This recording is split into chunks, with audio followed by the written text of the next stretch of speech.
Bom, então, iniciando a gravação, mais uma vez, bom dia e bem-vindos a mais uma aula de Geografia Física. Se vocês não estiverem me ouvindo bem, ou vendo a apresentação, vocês me avisam. E vamos lá. Então, semaninha de humanas, revisão antes do Enem. Vamos ter revisão de alguns dos principais temas. Semana passada eu perguntei para vocês alguns temas que vocês gostariam de rever, de dar uma relembrada. Vocês falaram cartografia, né, escalas principalmente, geomorfologia, climatologia, e eu acho que com isso dá para a gente relembrar algumas outras coisas também.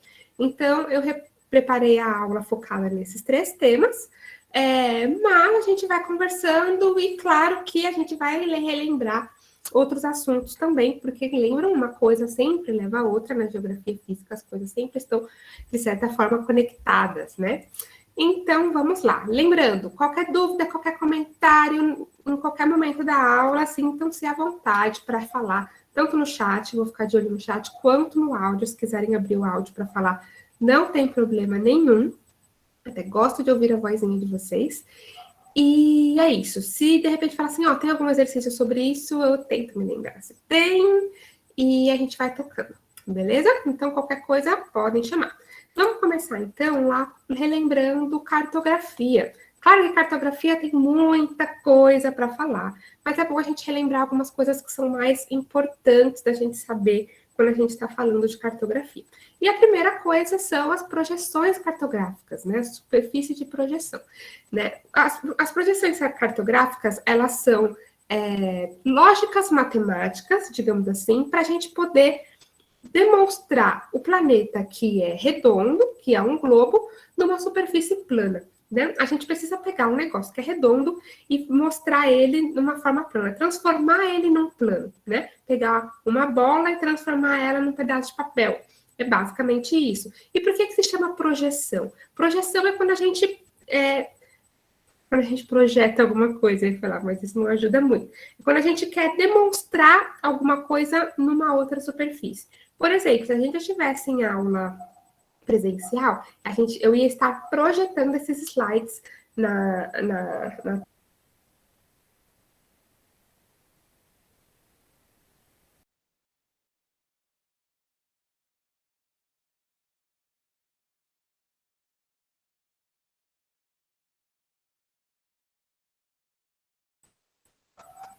Voltei? Voltei. Foi mal aí. Não sei por que isso está acontecendo. Desde que mudou a internet aqui em casa, às vezes isso acontece. Foi mal. Bom, então a projeção é isso. A gente pegar algo que está num determinado formato e mostrar ela num outro formato ali de uma forma que seja compreensível e entendível para todo mundo. Beleza? Então, as projeções cartográficas, a gente tem 3 tipos, basicamente. Vamos lá. Para representar a Terra no plano, é necessária a utilização de métodos matemáticos, a partir dos quais se adapta as formas, medidas e posições da superfície para melhor compreensão. A gente projeta, beleza? A isso damos o nome de projeções cartográficas. E elas são esses 3 tipos: a projeção cilíndrica, que é como se a gente pegasse. E aí as projeções, no caso, elas são assim: como se a gente pegasse um pedaço de papel e colocasse ele em volta do globo e carimbasse ali onde ele encosta, e dali a gente vai desenhando o restante. Mais ou menos isso. Então, a projeção cilíndrica é quando a gente pegasse pedaços de papel e colocasse no formato de cilindro em volta do planeta.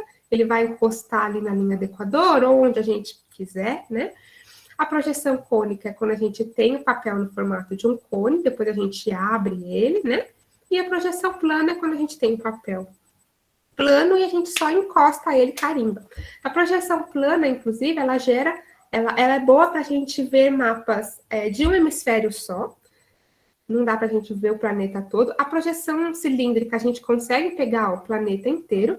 Já a cônica e a plana, não, a gente consegue pegar só o lado do planeta que a gente está interessado em ver. E qual que é a diferença? Então, por que a gente só não usa só a cilíndrica, já que só a cilíndrica dá para a gente ver o planeta todo de uma vez, né? Porque, às vezes, a gente quer ver o mapa de uma área específica, de um continente específico, de um país em específico, e aí, às vezes, esses outros tipos de projeção acabam sendo mais úteis para isso. Curiosidade, o símbolo da ONU é um mapa mundi em projeção plana. Ele mostra todos os países, mas bastante deformados, né? Porque esse é um problema das projeções cartográficas no geral.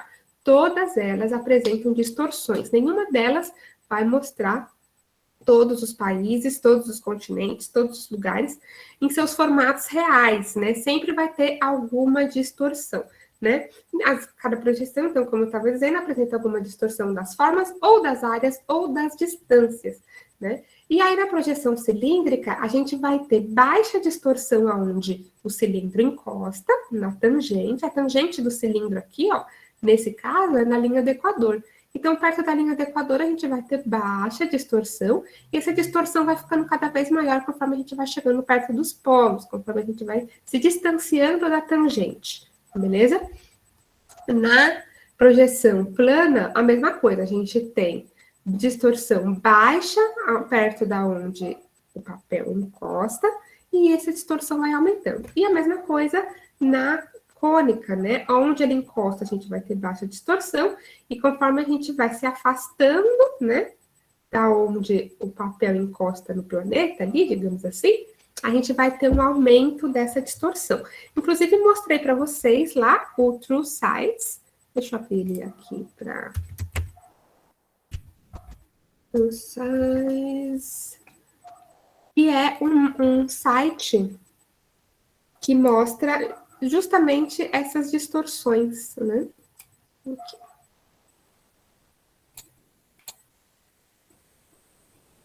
Peraí. A maioria dos mapas que a gente vê eles foram, dos mapas mundi, né? Foram feitos em projeção cilíndrica, porque é uma mais universal, digamos assim mesmo. Então, como a gente viu as distorções conforme a gente vai chegando mais perto dos polos, e esse site é legal porque a gente consegue ver essas distorções. O Brasil está perto da linha do Equador, então ele, teoricamente, tem baixa distorção. Agora, se a gente afastar ele para perto do polo, olha o tamanho que ele vai ficando. A distorção vai aumentando conforme a gente vai se afastando aqui da linha do Equador. E esse é um dos problemas, dos grandes problemas aí dos mapas mundi em geral. A gente vê um país e a gente acha que ele é muito grandão, mas na verdade ele não é tudo isso. Olha a Islândia, por exemplo, né, que está lá perto do polo, mas se a gente afastar ela aqui, ó, trazer ela aqui para a linha do Equador, ela fica bem menorzinha do que o que ela parece aqui no nosso mapa, beleza? Então, só para mostrar para vocês como que é as distorções na prática, né? Por isso que a Groenlândia é gigante. Vamos pegar a Groenlândia. A Groenlândia, que está gigantesca lá perto do polo, mas se a gente puxar ela aqui para a linha do Equador, olha o tamanho que ela fica. Então, ela não é tão grande assim. Ela só parece grande porque a forma como o mapa foi feito distorceu ela a ponto de parecer que ela é gigantesca. O Canadá, a mesma coisa, né? O Canadá, olha, né, como ele é grande e comprido lá para cima, mas se a gente puxar ele para cá, ele fica bem menorzinho. Rússia, vamos lá. Rússia. A Rússia também. Sempre os que estão mais perto dos polos vão ficar bem maiores. Claro que a Rússia ainda assim é o maior país em território, mas olha a diferença, né?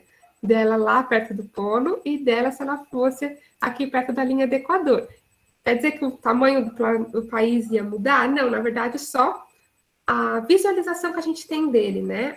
A ideia que a gente tem dele olhando para o mapa.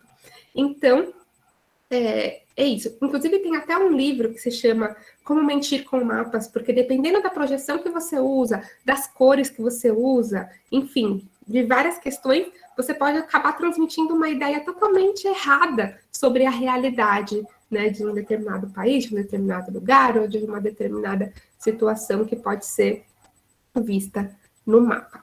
Beleza? Então, beleza. Bom, então as projeções cartográficas, elas têm distorções e elas também são classificadas conforme essas distorções. Cada projeção causa um tipo de deformação. Assim, as projeções, elas podem ser, a gente classifica elas assim, como semelhantes ou conformes, essas são fiéis às formas, mas distorcem as áreas, ou seja, o formato do país é correto, é aquele formatinho que ele tem mesmo. Mas pode ser que ele esteja grande ou pode ser que ele apareça pequeno. É o caso aqui, né, dessa projeção aqui. A gente já vai ver qual que ela é. O formato não muda tanto, né? O formato do Brasil aqui, até que ele muda um pouco, né? Mas, no geral, o que muda mesmo são as áreas, beleza? Então, fiel às formas, mas distorce as áreas. Equivalente, ela é fiel às áreas, mas distorce as formas e as distâncias. Por exemplo, aqui, ó, a projeção de Gauss-Peters. Ela é fiel às áreas, então, se a gente for comparar a área que está na Rússia, a área do Canadá com a área do Brasil aqui, as áreas vão ser proporcionais. Então, as áreas estão ok. Só que olha como o Brasil ficou magro e alto aqui nessa projeção, né? Então, ela distorce as formas. A equivalente é fiel, essa não estou falando, distorce as formas. A equidistante, ela é fiel às distâncias, mas distorce as formas e as áreas, ou seja, a gente usa um cálculo para fazer a projeção equidistante quando a gente precisa saber qual que é a distância entre um lugar ou outro, independente do formato que ele está aparecendo, do tamanho que ele está aparecendo, a gente precisa saber as distâncias reais. Então, a gente usa a projeção equidistante. E a afilática, ela vai distorcer um pouquinho de cada um, né? Não possui equivalência, nem conformidade, nem equidistância.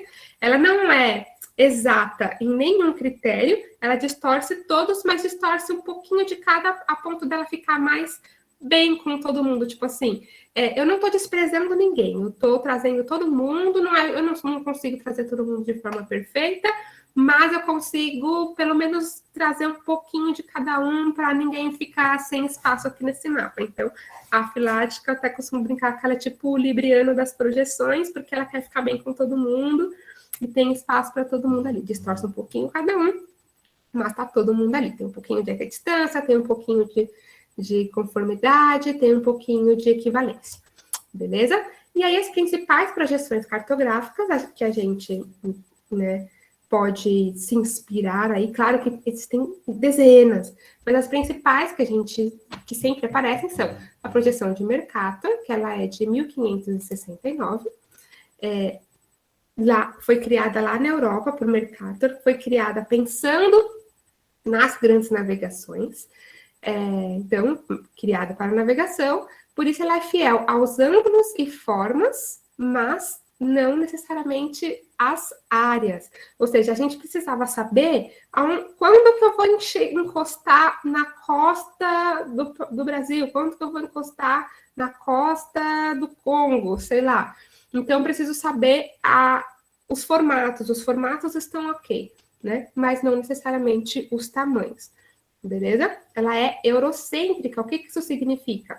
Ela coloca a Europa no centro e acima, né? E se ela coloca a Europa no centro do mapa, é claro que ela vai distorcer bastante o que está mais ao sul, né? Principalmente o que está mais ao sul e o que está ao norte também, né? Bom, e a projeção de Gauss-Peters, que é de 1973, ela foi chamada de um mapa para um mundo solidário. Ela alonga os continentes no sentido norte e sul, ela distorce as formas, então, mas ela vem justamente com o propósito de mostrar que, olha, a Europa não é tudo isso. Quando a gente coloca a Europa no centro do mapa, ela parece muito mais central e melhor e mais potente do que todos os outros países, né? E a projeção de Gauss-Peters, ela é chamada, inclusive, de terceiro-mundista ou anti-eurocêntrica, porque ela dá prioridade para mostrar os tamanhos e formas dos países do terceiro mundo, em comparação com a Europa. Olha como a Europa fica pequenininha aqui na projeção de Gauss-Peters em comparação com os países da África, né, ou com os países da América do Sul. Então, ela vem para mostrar assim, olha, esses países aqui também têm potencial, eles também têm poder territorial, eles também, né, são poderosos, né, de certa forma. Então, por isso que ela é chamada de mundo solidário ou terceiro mundista. Beleza? Seguindo. E as coordenadas geográficas, que elas são essas informações que vão determinar o endereço de qualquer ponto na Terra. Vocês perceberam como esses mapas eles são quadriculadinhos, né? Esse quadriculadinho é justamente para a gente ter noção de qual que é a coordenada geográfica desses lugares. Por exemplo, aqui nesse mapa de Gauss-Peters, a gente tem as coordenadas geográficas aqui, ó. Ela vem de 0 na linha do Equador e vai até 90 no Polo Sul, até 90 no Polo Norte. Então, eu sei que aqui, né, e a gente sabe que de norte para sul a gente tem latitude, eu sei que aqui o Uruguai, por exemplo, ele está lá na faixa mais ou menos dos 30 graus de latitude. Então, 30 graus abaixo da linha do Equador. E as coordenadas geográficas, elas são para isso, para a gente determinar um endereço num plano cartesiano mesmo, né? Com x e y, e aí a gente tem informações de latitude, que são as distâncias a partir da linha do Equador, a partir da linha do Equador as distâncias de um paralelo ao outro, né? A latitude, e a longitude, que se a gente conta a partir do meridiano, a gente vai contando a distância entre um meridiano e outro, né? Então, mais longe. Lembram? Eu falo para vocês, a gente lembrar de latitude, a gente lembra de um cachorro latindo, abrindo a boca para cima e para baixo, norte e sul. Então, é as distâncias de norte a sul, que são a latitude, e também vai ser bem importante quando a gente falar de clima, e a longitude vai ser essa distância ao longo do sentido de rotação da Terra aí, certo? Distância entre um meridiano e outro. Então, coordenadas geográficas são essas informações que permitem determinar o endereço, e elas são determinadas em latitude e longitude, que são medidas em graus, minutos e segundos. Por que graus, minutos e segundos e não quilômetros? Porque graus é a forma que a gente mede a distância em algo que, numa superfície que é esférica, né? Numa superfície que é esférica, a gente mede a distância não em metros, centímetros, quilômetros, mas a gente mede em graus. Quando a gente tem um mapa de um lugar, uma área menor, que a gente está vendo aquele lugar como plano, a gente consegue medir aquilo em quilômetros. Mas quando a gente está falando do planeta, e a gente sabe que o planeta é esférico, a gente mede, então, em graus. Beleza? Bom, e aí elas são referenciadas a norte ou ao sul da linha do Equador, a leste ou a oeste do meridiano de Greenwich. Beleza? Então, a gente tem aqui, tem uma coordenada que está a 30 graus de latitude. 30 graus de latitude norte ou sul? Porque a gente tem 30 graus de latitude ao sul, sendo que o Equador é o zero. Então, por isso que a gente referencia se a gente está falando do hemisfério norte ou se a gente está falando do hemisfério sul. Se a gente está falando do hemisfério oeste ou se a gente está falando do hemisfério leste, beleza? Porque a gente também conta o zero como meridiano de Greenwich, meridiano de referência. E o meridiano de Greenwich, além de servir para a gente medir longitude, também serve para a gente medir horas, fuso horários. Lembra? Porque é o sentido de rotação do planeta Terra. Então, a gente mede também, a partir do Greenwich, que é o zero, a gente mede horas positivas ou horas negativas. A gente aqui no Brasil, a gente está no fuso -3. Então, a gente está 3 fusos a oeste, porque menos a gente vai medir, então, para oeste menos, tá vendo? Ó, né? E leste é mais, do meridiano de Greenwich. Então, 3 horas a menos, beleza? Só relembrando isso brevemente também. E agora, escala, né? Que a gente sempre dá tanto nó na cabeça e que, claro, é bom a gente relembrar. Então, escala cartográfica indica a proporção entre a medida de um lugar representado no mapa e sua medida real no espaço físico. Ou seja, eu estou vendo, a gente sabe que os mapas, eles são também projeções. A gente está pegando uma área que é real e trazendo ela com pedaços de papel. E é claro que a gente não consegue trazer ela do tamanho real. Imagina, para eu fazer um mapa do tamanho do meu quarto, quantas folhas de sulfite que eu não ia precisar? Né? Então, não tem como a gente fazer no tamanho real. Tudo que a gente faz, né, numa versão menorzinha, a gente está diminuindo a escala daquilo, né? Ou aumentando. Vamos ver. Então, a gente está mudando a escala. A gente está trazendo aquilo numa escala de visualização, né? Certo? Uma escala diferente. Então, a gente olha as coisas de mais perto, a gente olha as coisas de mais longe, a gente está falando que a gente está mudando a escala de visualização. Ou seja, quanto de detalhe eu consigo ver aqui?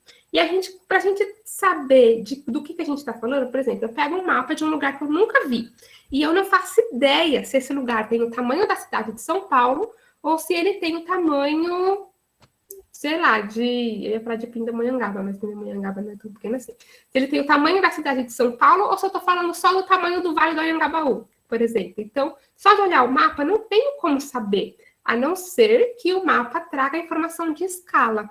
Aí eu consigo calcular, né, ou ter uma noção se aquele mapa está falando de um lugar que tem só alguns metros de tamanho, de largura, ou se é um lugar que tem quilômetros de largura. Beleza? Então, a escala serve para isso. Quando a gente conhece... Então, aqui, ó, a escala é a relação entre o tamanho representado no mapa e o tamanho real na superfície terrestre. Quando se conhece a escala do mapa, a gente sabe, então, as dimensões daquilo no mundo real. Qual é o tamanho daquilo no mundo real? E aí, a gente calcula. A escala do mapa, ela pode ser representada assim, como uma escala numérica, que é o que mais interessa para a gente. Ela indica que cada uma unidade no mapa representa 50 unidades no mundo real. É isso. Indica que uma unidade no mapa é igual a 50 unidades no real. Sempre 1 para 1 e sempre a mesma unidade. O que isso quer dizer? Se eu pegar a minha régua e medir 1 centímetro naquele mapa que eu estou vendo ali no pedaço de papel, que eu não tenho um aqui agora, mas vamos supor, eu tenho um mapinha, eu meço 1 centímetro aqui nesse mapa. E a escala dele é 1 para 50, eu sei que cada 1 centímetro no mapa vão ser 50 centímetros no mundo real. Então, uma coisa que no meu mapa tem esse tamanho, no mundo real ela vai ter esse tamanho. Sei lá, não dá para ver meus braços aqui, né? Vamos supor assim. Esse tamanho, né? Só que quando a gente está falando de mapas, a gente está falando de locais, lugares que tem metros, quilômetros, né? De distância. Então, sempre vai ser muito maior do que 50 aqui. A outra forma é a escala gráfica, que na verdade é a mesma coisa, mas ela está falando que ela está desenhando, ela está falando que cada espacinho desse aqui, se eu medir na minha régua o espacinho desse aqui, eu tenho então 50 metros no mundo real. Mas vamos deixar essa para lá, para não confundir vocês, e vamos pensar nessa daqui. A escala numérica, então, uma unidade no mapa igual a 50 unidades no mundo real, né? Por exemplo, aqui, esse mapa aqui é de 1 para 20... Peraí, 1, 2, 3, que não tem ponto. 1, 2, 3. 1 para 25 milhões. Então, o mapa do Brasil representado numa escala de 1 para 25 milhões. Ou seja, 1 centímetro que eu medi com a minha régua aqui nesse mapa, 1 centímetro assim, ó, no mundo real ele vai ter 25 milhões de centímetros. E quanto que isso representa em quilômetros? Eu preciso calcular. Aí faço a conversão de centímetros para quilômetros, que é só retirar uns zeros aí no caso. Sempre que a gente está transformando de um número maior, a gente quer um número, uma unidade que é menor, a gente vai adicionando zeros, né? Na verdade, e o contrário, quando a gente quer aumentar. Acho que ficou confuso, né? Mas já vai ficar mais claro. Então, esse slide aqui tá para a gente perguntar, quando a gente fala de uma escala grande ou uma escala pequena, né? A gente está falando dessa divisão aqui, e isso é uma forma legal da gente tentar entender o que é a escala também, né? A gente tem um valor de denominador, isso aqui é uma conta, é uma divisão, é basicamente isso mesmo, a gente está dividindo uma parte em 25 milhões aqui, né? Então, dá para a gente encarar dessa forma, para quem é das exatas, aí talvez ajude esse raciocínio, tá? Sendo que quanto maior o divisor, né, o denominador, menor o nível de detalhe no mapa, pois divide mais. E aí, a menor será a escala. Quando a gente está falando de uma escala grande ou uma escala de pequena, né? A escala de tal lugar, a escala 1 para 25 milhões, ela é grande ou ela é pequena comparada com essa escala aqui de 1 para... 1, 2, 3, 1, 2, 3. Vou contar os zeros. 4 milhões. Então, tá aqui embaixo, inclusive. Se eu estou querendo comparar essas duas, qual que é maior, né? A gente pensa na lógica de quanto de detalhe a gente consegue ver. Quanto de detalhe... Eu consigo ver as cidades do Rio de Janeiro nesse mapa aqui, nesse mapa do Brasil? Eu consigo ver o estado do Rio de Janeiro, eu não consigo identificar os limites das cidades.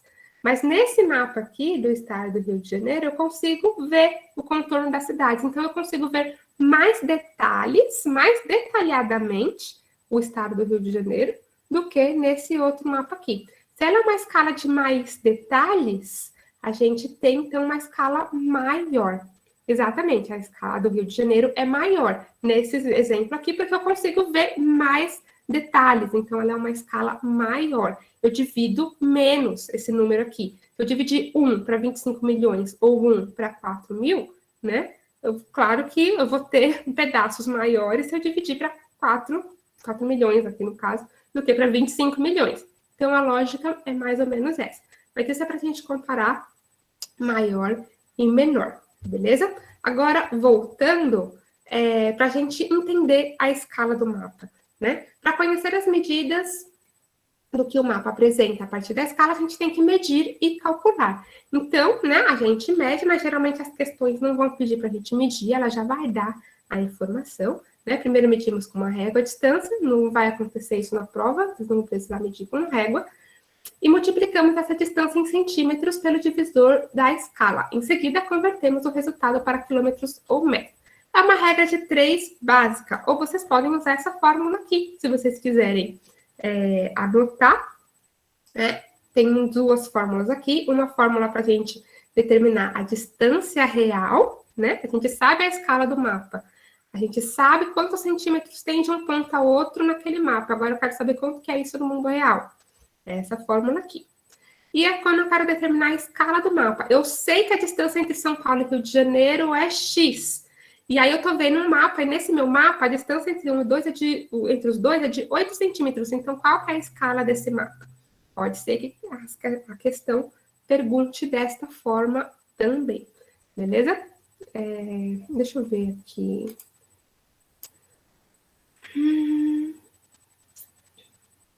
Tá. Vamos lá.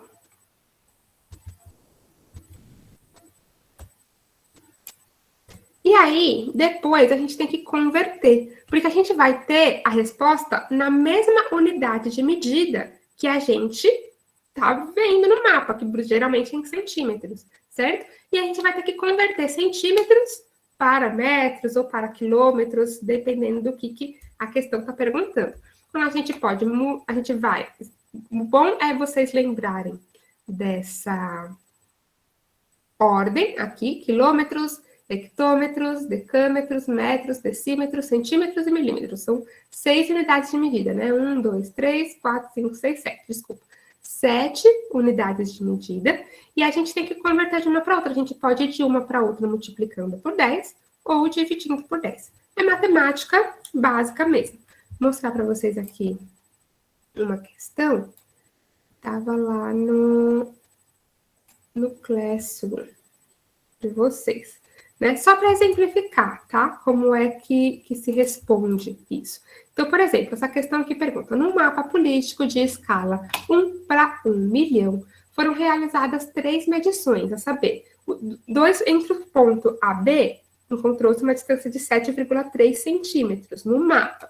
Entre o ponto BC, 8,2, entre o ponto C e D, 9 centímetros. Qual a distância correspondente, respectivamente, no terreno? Então, ela quer saber qual que é a distância no mundo real de 7,3 centímetros numa escala de 1 para 1 milhão, certo? E aí a gente pode fazer, se dá para fazer uma regra de 3 simples, né? Se 1 centímetro corresponde a 1 milhão de centímetros, então 7,3 centímetros vão corresponder a quanto? Né? Quantos centímetros aqui nessa escala? E depois que eu tiver essa informação, eu tenho que converter de centímetros para quilômetros, porque ele vai dar a informação em centímetros, é uma regra de 3, normal. Só que aqui ele não está perguntando em centímetros, ele está perguntando em quilômetros. Então, eu vou ter que converter de centímetros para quilômetros, né? Multiplicando, aqui no caso de centímetros para quilômetros, eu vou dividindo por 10, né? 6 vezes aqui no caso. 1, 2, 3, 4, não, 5, desculpa. 1, 2, 3, 4, 5, né? Para a gente chegar nessa informação em quilômetros. Então, basicamente, escala é isso. As questões de escala, elas vão perguntar uma coisa que você pode resolver na regra de 3, mas a resposta nunca vai estar na mesma unidade de medida que vocês chegaram. Então, é isso que vocês precisam prestar bastante atenção. Em qual unidade de medida a gente está falando? Aqui na questão, a gente está falando de centímetros, mas as alternativas está trazendo as informações em quilômetros, então eu preciso converter, beleza? É sempre isso lembrar. Calcular, que dá para fazer com regra de 3 simples, e depois de calcular, converter. Outra questão aqui, só para simplificar. Considerando que a distância entre duas cidades é de 120 quilômetros e que a distância gráfica no mapa é de 6 centímetros, podemos afirmar que esse mapa foi projetado em que escala? Ele está perguntando aqui, ó, uma pergunta que a gente pode usar esta outra fórmula aqui, da escala do mapa. É isso que ela quer saber, qual que é a escala desse mapa, considerando que 120 quilômetros é a distância real, mas no mapa é 6 centímetros. Mesma coisa, a regra de 3. Se 120 quilômetros equivale a 6 centímetros, então 1 centímetro, né, que a gente quer saber a unidade do mapa, vai equivaler a quanto? E aí a gente depois vai ter que converter de quilômetros para centímetros. No caso aqui, ao contrário, né? De quilômetros para centímetros, a gente vai multiplicando por 10. Beleza? Então, o que vocês precisam se lembrar é, nem tanto essa fórmula, porque se vocês quiserem usar essa fórmula, ótimo, mas dá para resolver com regra de 3, certo? Mas principalmente, qual que é aqui, ó, as unidades de medida, né? Que é a cada 10 mesmo, né? Multiplicando por 10, né? A gente tem milímetros, cada 10 milímetros eu tenho 1 centímetro, a cada 10 centímetros eu tenho 1 decímetro, a cada 10 decímetros eu tenho 1 metro, a cada 10 metros eu tenho 1 decâmetro e assim por diante, beleza? Porque a cada 100 centímetros a gente tem 1 metro, porque a gente multiplicou aqui, ó, 2 vezes. Beleza? Então, né, 10 vezes 10, 100, certo? Então, gente, é isso que vocês precisam se lembrar para dar conta das questões de escala, beleza? Até aí? Eu vou colocar de novo essa lista de exercícios lá no Classroom, que é uma que vocês já fizeram no começo do ano, mas eu vou colocar ela de novo lá para, se vocês quiserem dar uma praticada em exercício de escala. Claro que nem sempre cai exercício de escala, mas, né, vai que vocês sintam essa necessidade, né? Eu acho que vocês dão conta, mas é isso, é matemática. É muito mais matemática do que geografia, na verdade. Beleza? E aí, um outro tipo de mapa, pensando ainda em cartografia, a gente tem também as anamorfoses geográficas, que são produções cartográficas que alteram o tamanho das formas e das áreas, e aí não tem nada a ver com a deformação das projeções. A gente não está alterando a área e por causa de cálculos matemáticos, a gente está alterando de propósito aqui nas anamorfoses para a gente demonstrar uma distorção da realidade, certo? Não uma distorção física, né, do formato, do tamanho dos países, nem nada. Mas eu quero demonstrar uma distorção de algum aspecto humano, social, né? Mostrar na comparação como que um país é muito diferente do outro em determinado quesito.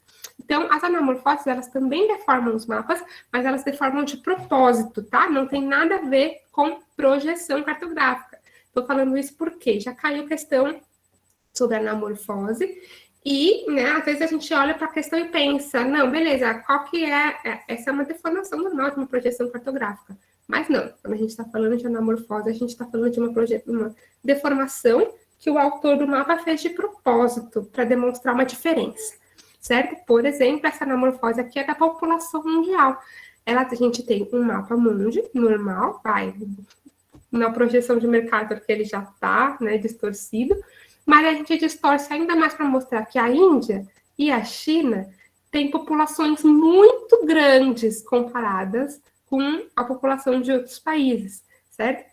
A Rússia fica pequenininha, porque se a gente comparar com a população da Rússia com a população da China, a China tem uma população muito maior, né? Na África, a Nigéria tem uma população muito grande, né? E assim por diante. Outros mapas aí de anamorfose para a gente ver. Mapa de coleta de lixo no mundo. A gente consegue ver que a África quase some nesse mapa de coleta de lixo no mundo. Ou seja, em comparação com os demais países, e é sempre assim, uma comparação. A África coleta muito pouco, certo? Enquanto que aqui os Estados Unidos coleta lixo pra caramba. E a gente vê o mapa de reciclagem aí que a África quase some mesmo, né? Assim como a América do Sul, Eles desaparecem nesse mapa, ó, ficam só um risquinho, né? Em comparação com os Estados Unidos e os países da Europa, que ficam gordos, imensos, né? Ficam bem grandes aqui nesses mapas. Beleza? Então, a anamorfose é para a gente ver essa diferença. E ele é bem legal, né? Vocês, não sei, né? Eu acho, pelo menos. É bem evidente, eu acho, a comparação. Olha como todos os países da África somem em comparação com todos os países da Europa, né? Então, é bem discrepante como é que se recicla muito mais lixo na Europa do que na África, né? E, claro, faz a gente pensar por que isso acontece, né? E, claro, não vamos discutir isso agora, porque a gente está na revisão, mas certamente existe um motivo político, social, econômico para que isso aconteça. Beleza, então, gente, fechamos aqui essa breve revisão de cartografia. Espero que ajude vocês de alguma forma. E a gente ainda tem 20 minutinhos de aula, vamos tentar falar do restante, beleza? Pediram também geomorfologia, então vamos fazer uma breve revisão de geomorfologia. Tá tudo bem aí com vocês? Estão acompanhando? Vocês estão aí ainda? Ou eu caí de novo e tô falando sozinha? Atenção. Raquel levantou a mão. É isso?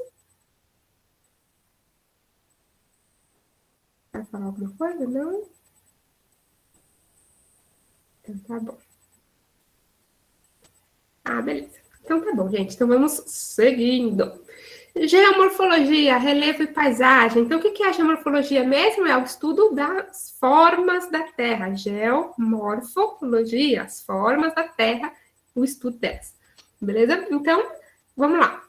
A formação e evolução do relevo, né, das montanhas, dos vales, de todas as paisagens bonitas que a gente vê e fica, nossa, que paisagem bonita, que a gente sobe no mirante para ver, e sobe no Pico do Jaraguá para ver a cidade de São Paulo, enfim. Toda essa paisagem aí, todo esse relevo, né, tem sua evolução e sua formação relacionada com as características. Ixi, bugou o negócio aqui sozinho, olha lá. Ah, já sei o que aconteceu. Ignorem essa bolinha vermelha, gente. Ignorem, porque ela tá aí sozinha mesmo. É alguma coisa que eu fiz no slide anterior. Bom, vamos lá. Então, a formação e a evolução do relevo tem a ver com as características dos materiais que o compõem. O que compõe o relevo? Rochas e solo, beleza? E dos processos que atuam sobre elas, como o intemperismo, a erosão, o transporte e a sedimentação, que a gente já vai falar um pouquinho sobre eles também. Então, toda a formação, toda a evolução tem a ver com essas rochas que estão ali formando eles, né? Com a resistência delas, com a característica delas, com como elas se formaram, né? Como que elas vieram de baixo para cima, ou se elas vieram de cima para baixo, no caso das rochas sedimentares, né? Bom, e assim as forças endógenas e exógenas que influenciam na evolução das rochas e dos solos, vocês lembram disso?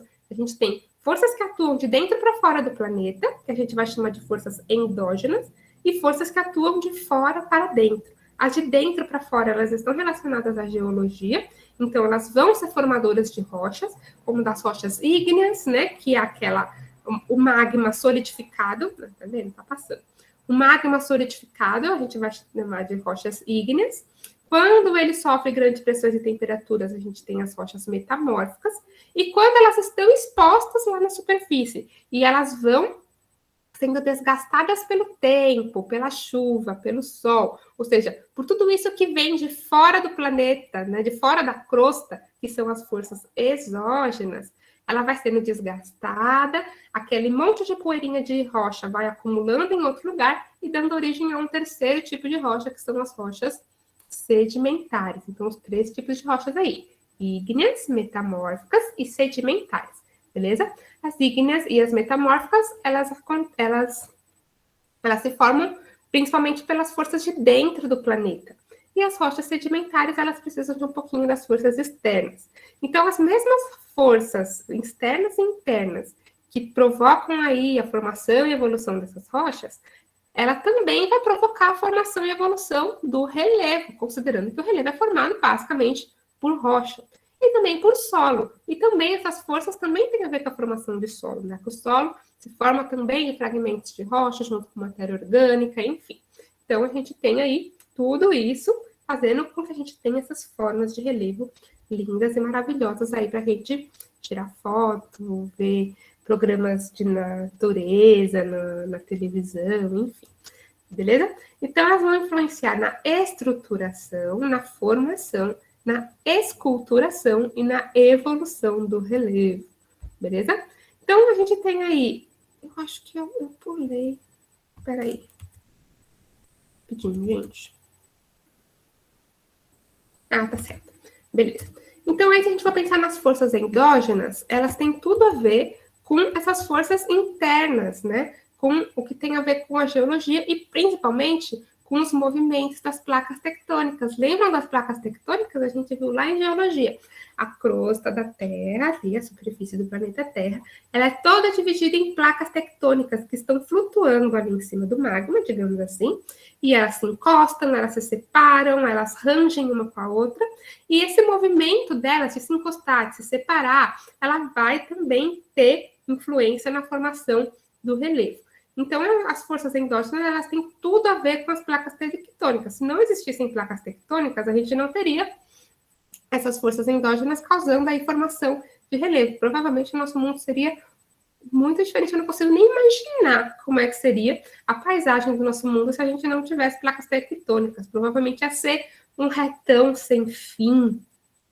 Certamente ia ser um retão sem fim, assim. Ia ser chato, monótono e feio, né? Também, sei lá, né? Sem graça. Enfim, esses altos e baixos que fazem a vida ter graça, não é? Olha aí, a gente filosofando. Né? Então, aqui é o tectonismo causando falhas geológicas, vulcões, montanhas, deformação de montanhas, tsunamis, deriva continental, terremotos. Tudo isso é um monte de bagunça causado pelo tal do tectonismo, beleza? Que é o movimento das placas tectônicas. Aqui exemplos, né, para a gente dar uma visualizada, falhas, fraturas, e aqui no caso a epirogênese. A gente teve então uma quebra em algum momento aqui nessa estrutura rochosa, em que uma parte cedeu.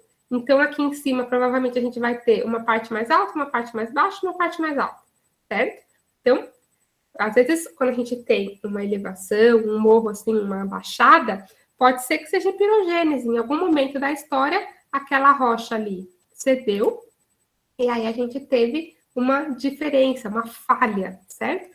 Né? Que deu origem a um formato específico aí do relevo. Olha lá a falha, né? Vejam como era uma continuação e de repente não é mais. E a orogênese, que é o dobramento da crosta. A crosta vai se enrugando. Tá vindo força de um lado, tá vindo força de outro e vai começando a enrugar aquilo e aquilo começa a subir, né? É o que acontece na orogênese, né, fugindo das palavras aqui, a orogênese, que vai causar esta dobra no relevo. Olha como aqui parece uma massa folhada dobrada, né? Tipo uma massa de croissant folhada, assim, e dobrou, beleza? Né? É isso. E aqui, só para ilustrar também como é que a ação de vulcões consegue modificar o relevo também, né? Aqui o vulcão Anak Krakatoa, eu acho, que entrou em erupção entre 2018 e 2019, e olha como ele mudou totalmente a cara da paisagem, a erupção desse vulcão, né? E vocês devem estar acompanhando o vulcão lá gente, tá me fugindo das palavras, mas você sabe do que eu tô falando? Esse vulcão que entrou em erupção há algumas semanas, e ele está em erupção ainda, La Palma, obrigada, Amanda, La Palma, que está mudando totalmente a cara da paisagem. Eu acho que ele está ativo ainda sim, se não me engano, ele ainda está ativo. Uma erupção vulcânica pode durar semanas, meses, e eu acho que ainda está saindo lava de dentro dele. Eu vi semana passada ainda estava, não sei hoje, mas também está mudando totalmente a cara da paisagem ali, né? No lugar onde a lava dele está alcançando, beleza? E as forças exógenas, que são as forças relacionadas, está faltando uma palavra aqui, relacionadas à dinâmica externa à crosta, que são os sols, os ventos, a chuva, a gravidade, tudo isso que acontece fora da crosta e que vai afetar de alguma forma, né? Os ventos, a água da chuva escoando aí pela paisagem, vai criar esses canyons lindos, olha, com o rio passando lá embaixo, ou, né, como eu costumo brincar, né, vento mole em pedra dura, tanto bate até que fura, de tanto bater o vento aqui, ó, acabou causando esse buraco na rocha, né? E aqui uma chapada, e como é que acontece, né? O vento vai em cima, a água vai arrastando tudo que está solto ali, que já se soltou por causa da temperatura do sol, por causa da água da chuva que foi batendo e quebrando, e aí vem arrastando tudo e acumulando aqui lá embaixo, erudindo lá em cima e depositando lá embaixo. Tira toda a sujeirinha de terra lá de cima e traz lá para baixo pela força da gravidade, né? Beleza. Essa tabela aqui, ela é uma tabela que resume um pouco o que é a formação e evolução do relevo. As forças endógenas, aqui a gente tem esse azulzinho para relacionar as forças endógenas, que estão relacionadas à geologia. A gente resume elas como tectonismo, e elas são essas aqui: a orogênese, que faz o dobramento e o soerguimento, né? A gente dobra a crosta e ela se eleva. A epirogênese é quando a gente tem uma quebra, uma falha, uma parte se eleva e outra fica para baixo, ou vice-versa, que é essa imagem aqui, que eu mostrei para vocês, certo? As falhas e fraturas, que são a mesma lógica da epirogênese, vulcanismo e terremotos. E as forças externas, que são as forças exógenas, que são o intemperismo ou meteorização, ou seja, a rocha está exposta ao tempo e ela está sofrendo ali com sol, chuva, vento, tudo isso que vai desgastando ela, né? O intemperismo pode ser físico, químico ou biológico, tudo isso que vai desgastando essa rocha a ponto dela começar a se fragmentar, a se quebrar todinha, e aí esses fragmentos, esses pedacinhos de rocha que estão quebrando, eles vão ser erodidos, ou seja, arrancados dali e transportados, né? Vão ser arrancados e levados para outro lugar. É o que a gente chama de erosão e transporte. E quando eles chegam num outro lugar que dali não tem mais onde para ir, eles se depositam, o que a gente chama de sedimentação. É assim, por exemplo, que se formam as bacias sedimentares, né? São áreas do relevo, das estruturas geológicas que estão mais rebaixadas e que chegou um monte de sedimento vindo de outro lugar, ficou ali, e ali se formaram novas rochas sedimentares, enfim. Então, as estruturas do relevo, elas têm a ver com, principalmente com as forças endógenas, exceto as bacias sedimentares, que têm a ver também, a gente precisa das forças exógenas para que as bacias sedimentares existam. E as formas do relevo, ou esculturas do relevo, que são os planaltos, planícies, depressões, que tem tudo a ver com as forças exógenas. A Amanda está perguntando o que é o tectonismo mesmo. Tectonismo são tudo que tem a ver com a ação das placas tectônicas, né? A nossa crosta toda dividida como se fosse um grande quebra-cabeça em diferentes placas tectônicas que estão meio que flutuando ali em cima do manto, e elas se encontram, elas se afastam, elas ficam rangendo uma na outra, né? E esse movimento delas, todo esse contato que elas têm uma com a outra, vão ter consequências, e consequências acima da crosta, então tem a ver com a formação do relevo também, né? A gente tem placas se encontrando e fazendo com que, por exemplo, né, como eu posso ver? A Cordilheira dos Andes. A gente sabe que a Cordilheira dos Andes, elas são dobramentos modernos, formados por orogênese, e isso tem a ver com duas placas tectônicas que se encontram, e aí toda aquela rocha que está ali não tem para onde ir, ela sobe. E no que ela sobe, ela vai formar montanhas. Toda a montanha, as montanhas da cadeia da Cordilheira dos Andes, ou dos Himalaias, ou enfim, todas as montanhas altas do nosso planeta têm a ver com esse encontro de placas que a rocha não tinha para onde ir, então ela subiu. E aí a gente tem formação de montanhas. Como o Brasil está no meio de uma placa tectônica, né? A gente não tem encontro de placa tectônica dentro do nosso território, a gente não tem montanhas altas no país. Basicamente, é por isso que a gente não tem montanhas, porque a gente tem uma geologia mais estável, né? E é a mesma coisa, o mesmo motivo pelo qual a gente não tem terremotos, né? A gente não está no limite de placas tectônicas. Então, tectonismo é tudo que tem a ver com o movimento das placas tectônicas. Beleza? Bom, então, o que são as estruturas do relevo que a gente estava vendo aqui, né?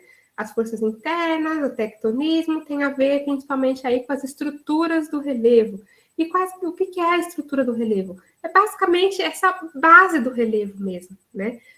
O que está segurando ali os vales, as planícies, os planaltos, as chapadas, tem alguma coisa por baixo sustentando aquilo tudo. E o que está ali por baixo são as estruturas do relevo, beleza? A gente divide ele em 3 tipos, que são os crátons. Coloquei aí que eles são meio que a base de tudo. São estruturas muito antigas, bastante estáveis, predominância de rochas metamórficas e magmáticas, sustentam um relevo de média elevação e alto desgaste. Os relevos são altinhos ali, certo? Mas bem desgastados, porque eles são antigos. Quanto mais antigo, mais desgastado. Isso serve para a gente, isso serve para o relevo também. Beleza? Eu, por exemplo, já estou antiga e estou bem cansada.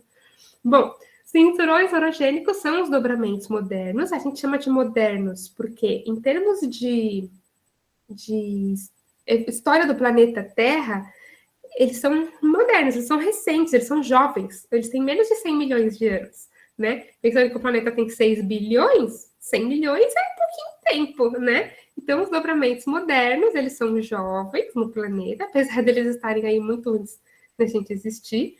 E resultantes da orogênese, que é essa dobra, né? Há 2 forças, uma de cada lado, que vão fazer com que algo se encontre e suba porque não tem para onde ir. Então, é isso. Isso resume muitas coisas do nosso planeta. As coisas, então, 2 coisas opostas vêm, se encontram, não tem para onde ir, ela precisa ir para baixo ou para cima. No caso da crosta, não dá para ir para baixo, então ela vai para cima. Beleza? Cinturões orogênicos. E as bacias sedimentares, que são essas depressões aqui, essas áreas mais baixas dos crátons, que foram todas preenchidas por sedimentos. Por isso, bacia sedimentar. É como uma bacia mesmo, uma área ali que cabe um monte de coisa dentro, e que foi toda preenchida por sedimentos. Então, bacias sedimentares. Sedimentos são esses fragmentos de rocha, sujeirinha, poeirinha, tudo que está voando aí no vento, que vai parar em algum lugar, vai parar lá nas bacias sedimentares e dá origem a rochas sedimentares. Então, por isso, né, ela tem rochas sedimentares. As bacias sedimentares têm rochas sedimentares, beleza? Podem se formar sobre os crátons e é onde se encontram os fósseis. As reservas de petróleo, gás natural, carvão, mineral, que são todos combustíveis fósseis. Por quê? Porque um dinossaurinho que morreu ali num lugar, ele não é transportado automaticamente para dentro de uma rocha que já existe. Vai vir um monte de terra, de sujeira, de poeira, vai parar ali em cima dele, cobrir ele todo, um monte de areia, vai cobrir ele com o tempo, e aí toda essa areia que cobriu ele vai se solidificar e virar uma rocha. Que tipo de rocha? Uma rocha sedimentar, porque é assim que se formam as rochas sedimentares. Então, não tem como a gente encontrar fósseis dentro de outros tipos de rocha, porque como é que aquela forma de vida que morreu foi parar dentro de uma outra rocha? Só tem como eles ficarem dentro de rochas sedimentares. Então, bacias sedimentares é onde a gente encontra fósseis, petróleo, gás natural, enfim. Como é que a gente sabe que determinados lugares de uma cidade a gente vai encontrar petróleo e em outros não? Pela geologia. Se não tem rocha sedimentar, meu filho, desculpa, mas você não vai encontrar petróleo aqui. Melhor procurar em outro lugar, né? Procura aí um mapa geológico onde tem rocha sedimentar e vai procurar petróleo lá. Beleza? E as formas do relevo, elas resultam da esculturação das estruturas, ou seja, o vento, a chuva, que vai vindo esculpindo aquilo tudo e dando essas formas de relevo que são tão bonitas, né? A gente tem lá os planaltos, planícies e depressões, e eu coloquei esses cochetes verde e amarelo aqui, não à toa, verde e amarelo porque é assim que é classificado o relevo do Brasil. A gente classifica eles, toda a paisagem do Brasil a gente classifica em planaltos, planícies e depressões, apenas. A gente não tem elevação, a gente não tem montanhas, a gente não tem dobramentos modernos, a gente não tem nada assim, né, tão grande. Então, planalto, planícies e depressões. Os planaltos são essas formas que são planas e altas, e aí a gente tem sedimento saindo dela, beleza? As planícies, elas são planas e mais baixas, e a gente tem sedimento chegando nela, porque elas estão mais baixas, e elas são planas justamente porque a gente teve um monte de sedimento, a água veio, subiu, deixou aquilo tudo retinho, a água baixou e foi embora. Isso periodicamente, né? Todo ano vem, tem uma cheia, enche, aí fica tudo aquilo boiando, depois desce, fica tudo retinho e a água vai embora. É assim que se formam as planícies. Então, elas são planas, mais baixas e caracterizadas por esse acúmulo de sedimentos, beleza? E as depressões, que são mais baixas que o seu entorno, originadas de longos períodos de desgaste, aquilo foi sendo desgastado a ponto daquela área ficar toda rebaixada, e elas podem ser relativas ou absolutas, que tem a ver com a profundidade dela com relação ao nível do mar, beleza? E dependendo da escala, olha a escala aí de novo, lembra? A escala de maior detalhe quando a gente se aproxima, ou a escala de menor detalhe quando a gente se afasta e vê menos detalhes. Então, a gente está trabalhando numa escala de maior detalhe, vendo mais detalhes, a gente consegue ver coisas que de longe a gente não conseguiria ver, né? E aí, às vezes, de mais perto, a gente consegue ver morros, morrinhos, morrotes, serras, né? Coisas que de longe parece tudo uma coisa só, mas a gente chega de perto, a gente consegue ver que tem um monte de morrinho, que tem um monte de valezinho, né? Então, vale também. Os vales são essas depressões, né? Entre duas partes altas, entre dois morros, principalmente, que passa água ali no meio, justamente porque está mais baixo, né? Então, a água sempre corre para onde está mais baixo, então passa água ali no meio. Esses são o que a gente chama de vales. Beleza? E é isso, gente. Não vai dar tempo da gente falar de clima, mas era só para relembrar algumas coisas básicas de clima mesmo. Tá vendo? Eram só 4 ou 5 slides. Vou colocar eles lá no Classroom para vocês darem uma estudada se quiserem, né? E é isso, gente. Espero que a revisão ajude de alguma forma. Vou colocar já a gravação lá. E eu desejo para vocês uma ótima prova, que caiam só coisas que vocês saibam, que caiam só coisas que a gente tem falado bastante. E é isso. Usem o sábado para descansar, para vocês estarem relaxados para a prova no domingo. E estaremos todos torcendo muito aqui para vocês. Depois a gente conversa para vocês me contarem como foi. Semana que vem a gente não se vê, vou ficar com saudades. Mas é isso, gente. Se estiverem estudando aí, tiverem dúvida, estão revendo questão, podem me mandar no WhatsApp, numa boa mesmo. E eu vou respondendo na medida do possível, mas sempre respondo. E é isso, gente. Boa sorte, boa prova. Me procurem se precisarem. E é isso. Força, energia e espero que dê tudo certo. Beijo, gente. Boas aulas, bons estudos. E a gente se vê.